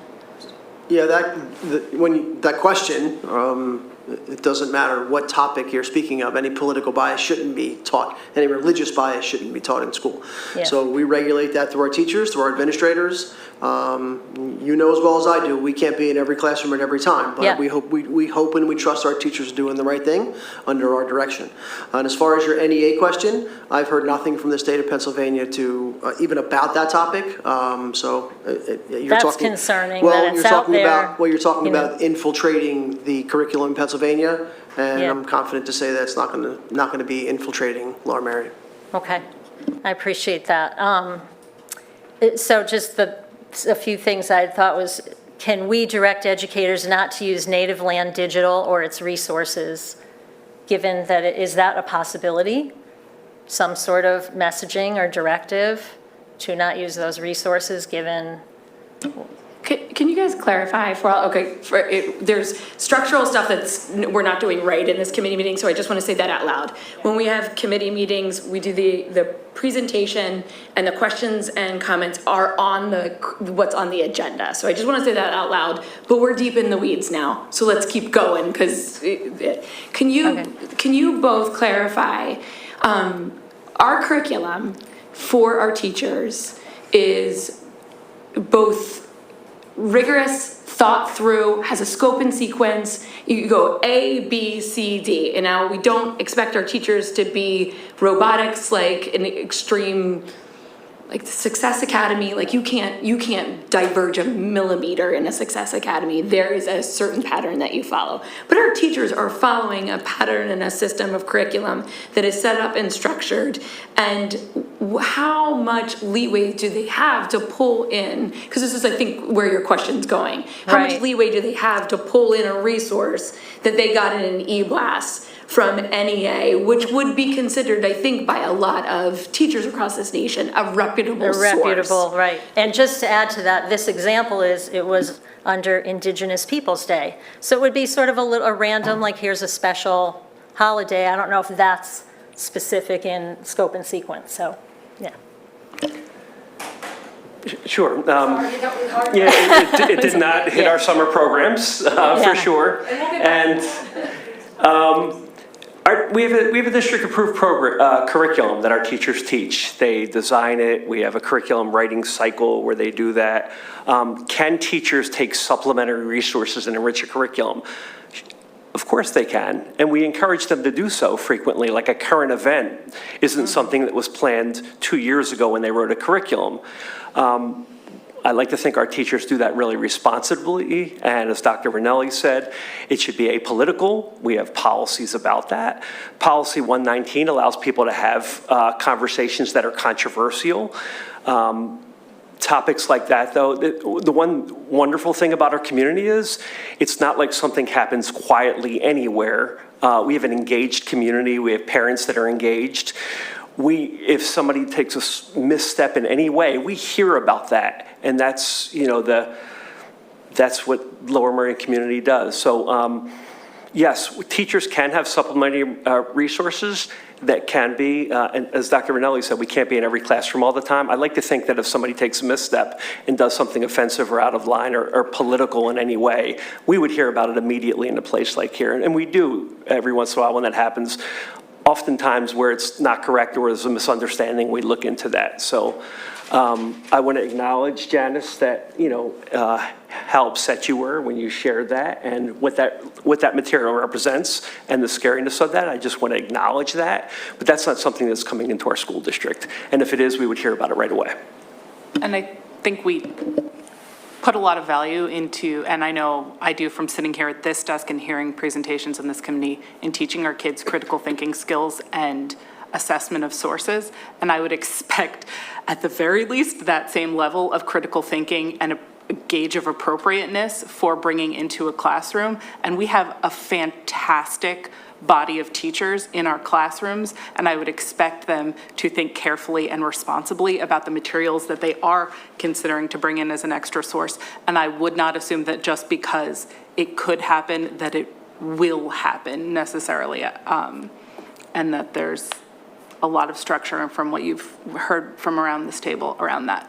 And if that addresses your question sufficiently, I'd love to get back to our presentation. Did you have any questions about our summer programming? No, I didn't, and apologies. I thought it's okay. I'm sorry. I should have Yeah. mentioned it at the top of the community comments that we're trying to that we're trying to focus our community comments as they apply directly to the item on the content agenda okay. and have that more varied discussion at our business meetings. Great. But Thank I you. appreciate your feedback. Thank you. Yeah, thank you for hearing the question, and I saw everybody's faces, and I appreciate it, because Yes. there have been a lot, as you know, it's very contentious in the community, and I don't want to suggest that we ever take away from agency of the wonderful teachers in our community, because we know that's part of it, is their creativity that they bring in. So anyway, thank you. I appreciate that. I also just want to make one comment, which is that on the same topic, the MVP, unfortunately, in Wissahickon School District, there was some concerns about some MVP course material, course content. It was last year, so I assume it's all kind of been sorted now. But this is something that the concern needs to be understood, because unfortunately educational distortion is among us. And so I appreciate you bringing it up, even though it may not be directly related to the topic. Yes. And MVP is, in our world too. So it's important to everyone to kind of keep their eyes open about this. So I appreciate your comment. Thank you, everyone. Do we have any further in-person comment about our presentation? No? Yes? You can come up. Got any thoughts? Just go ahead, sign up with Mrs. LaPera, and then give your name and what town you live in the district. Yes. And we're going to discuss summer programming.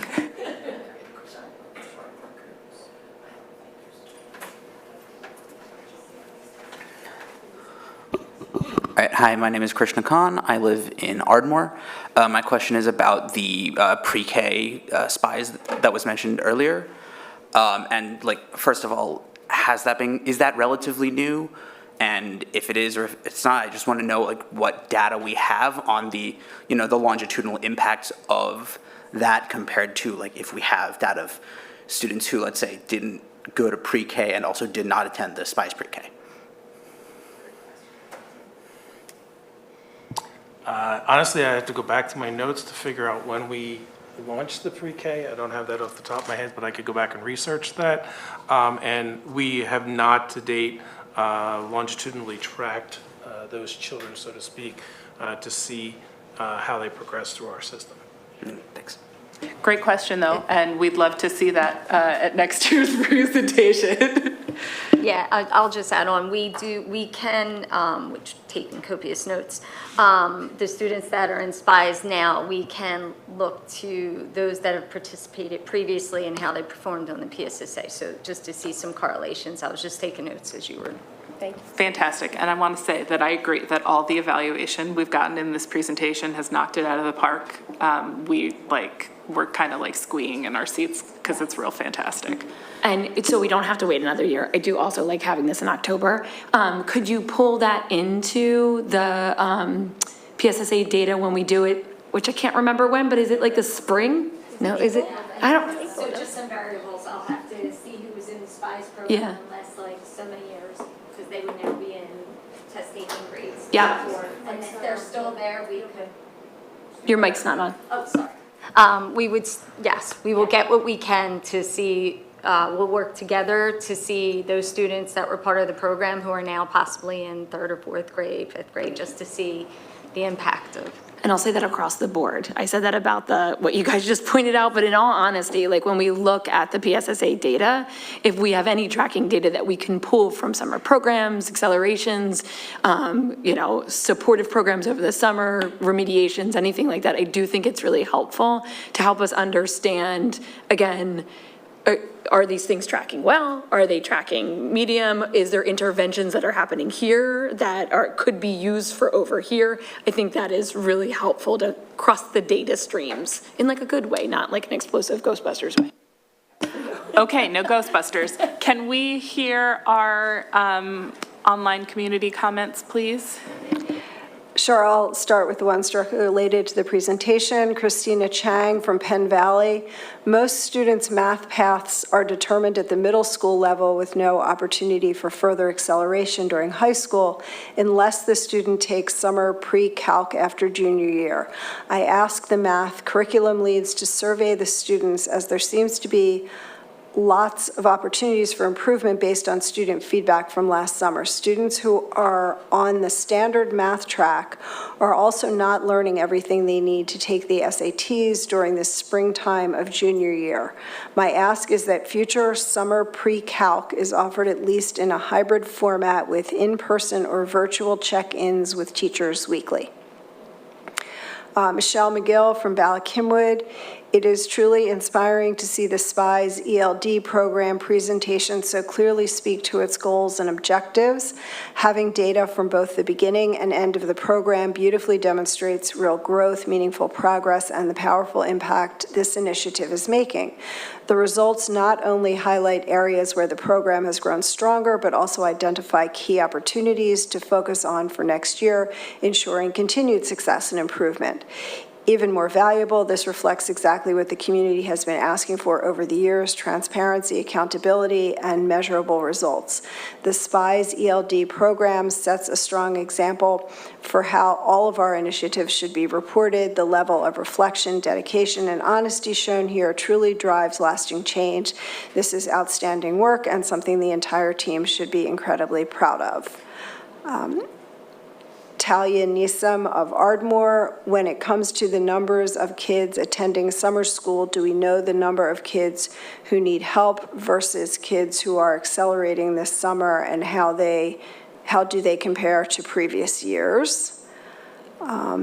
She goes on to ask, Dr. Lilly said all barriers to taking bridge courses over the summer were going away this year. Why are they back? I can't speak to the second part, but to the first part, if you look one of the earlier slides in the presentation. Number four, thank you. Slide 4 has the details of all the different numbers of enrollment for each of these programs.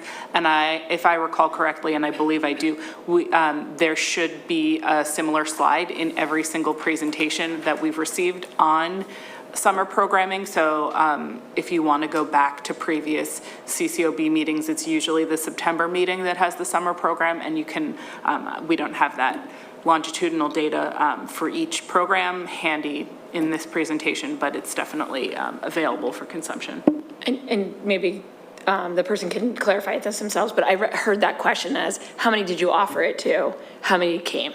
I heard it differently. I heard it like, how many kids need the program and how many kids came to the program. That's how I heard it, but I could be hearing that wrong.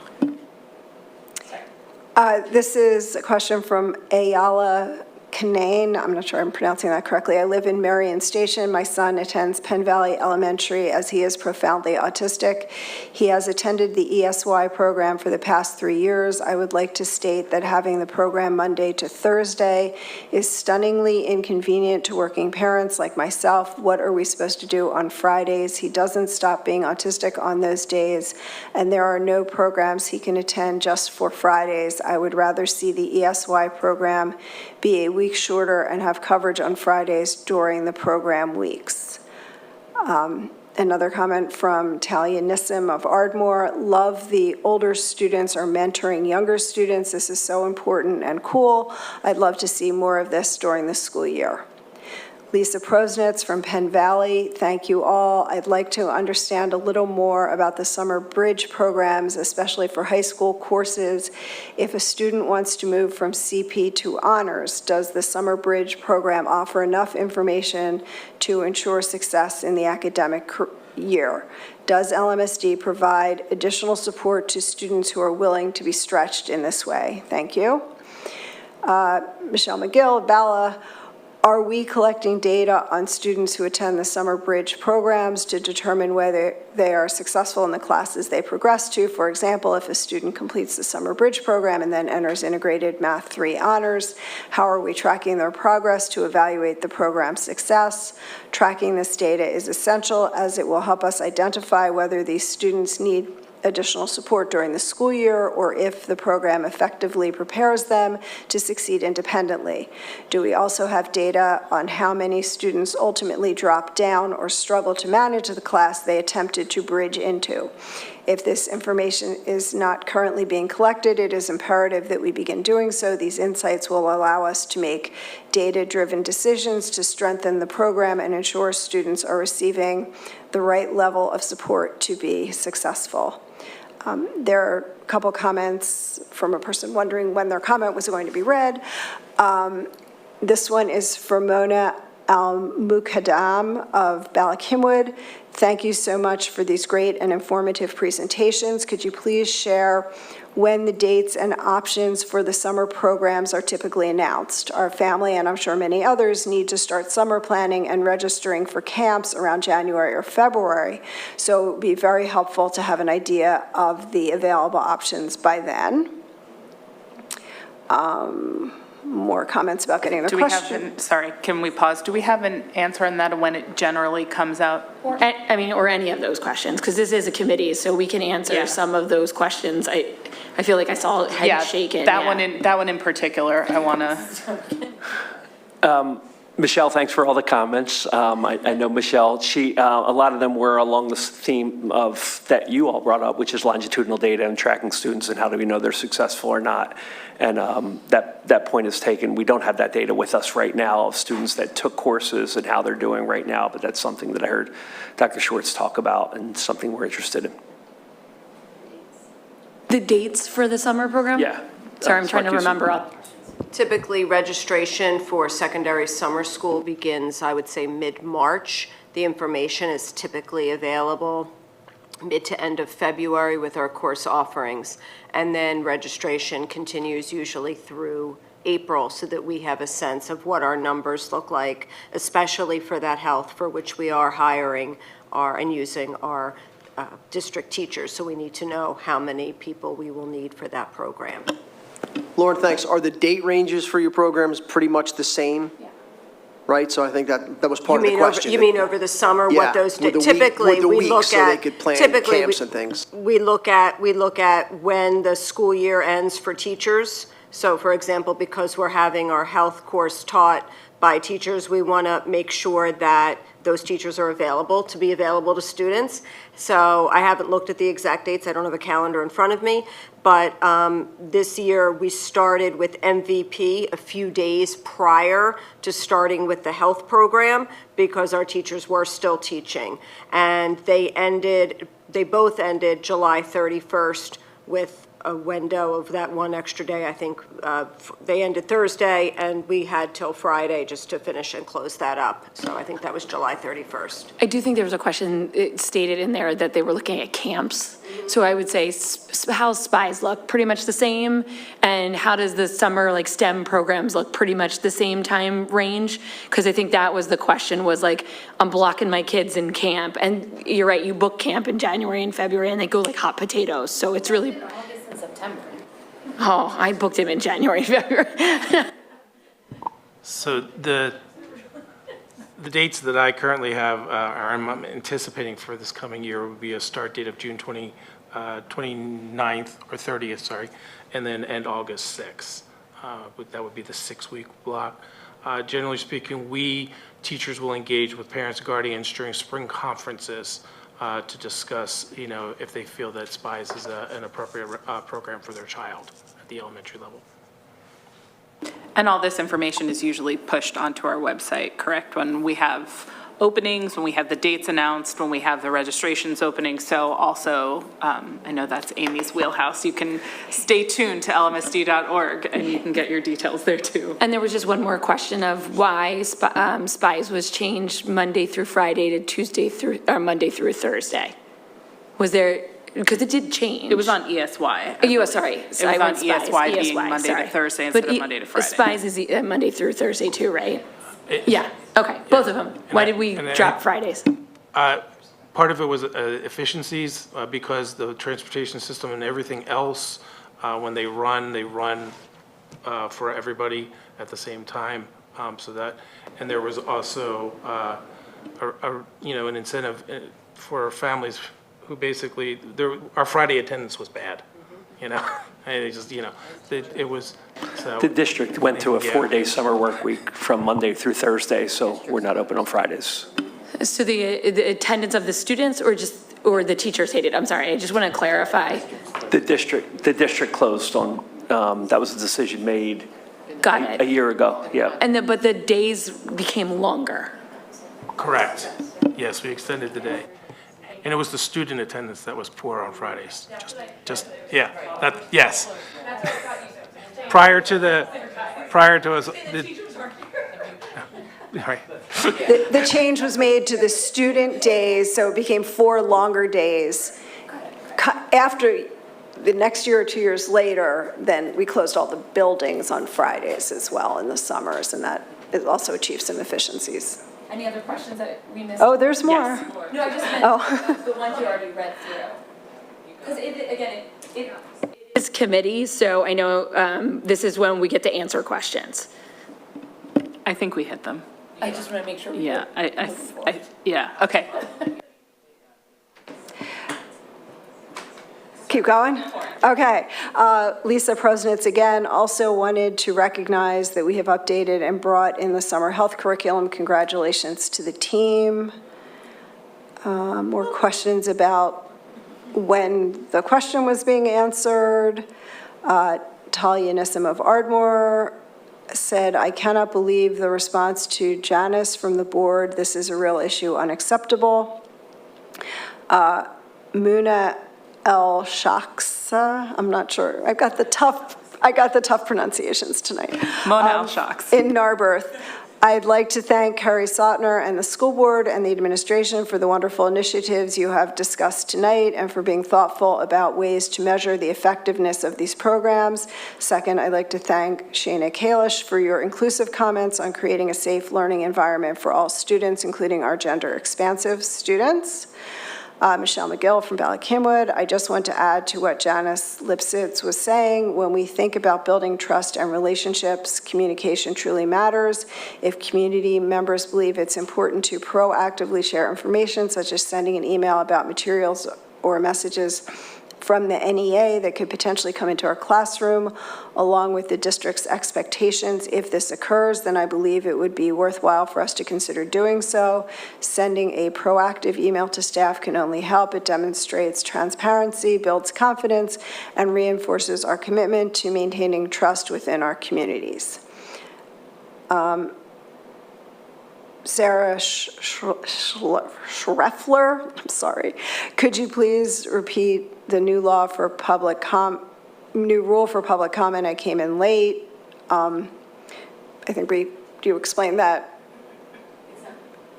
It's not new. I just have done this a long time and just got in my head and forgot. What we're trying to do and have been trying to do for about the past year is in committee meetings, we try to address our community comments directly to agenda items, and then for more expansive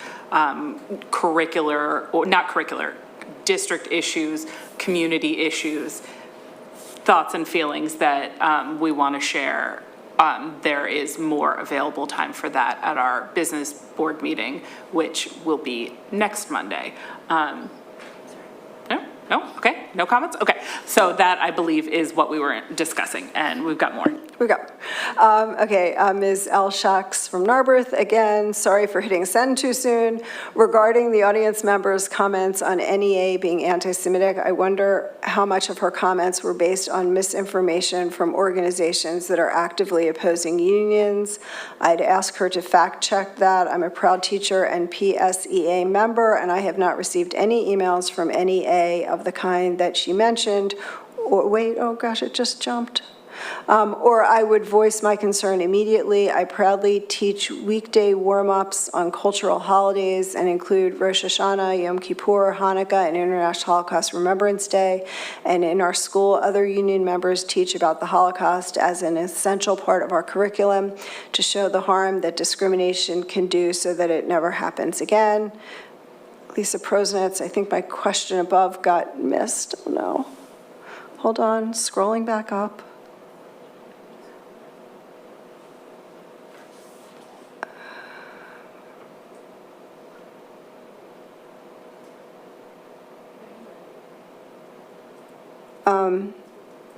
I think if I'm seeing, I think I read the question from Lisa about the stretching the students for the summer bridge. Yeah, I think it was, I think that was the one where it was discussing like what supports were available for If a students. student wants to move from CP to honors, does the summer bridge program offer enough information to ensure success in the academic year?